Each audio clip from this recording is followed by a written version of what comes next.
Okay cut அப்படின்னு சொல்லிட்டு ஷூட்டிங்கை முடிச்சிட்டு ஜனா வீட்டுக்கு போறான். ஜனாக்கு அப்பா அம்மா அப்புறம் ஒரு அண்ணே மட்டும்தான்.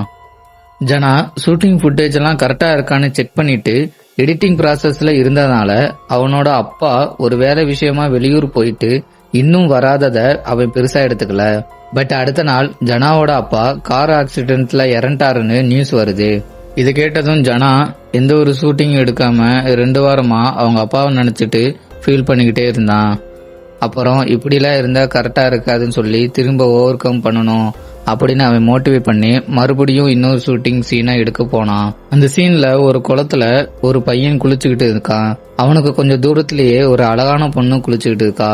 இந்த பொண்ணு இங்க எப்படி வந்தா அப்படின்னு அவன் நினைக்கிறதுக்குள்ள அந்த பொண்ணு திடீர்னு ஒரு ராட்சச உருவமா மாறி அந்த பையனை தண்ணிக்குள்ள மூழ்கி கொன்னுடுறா.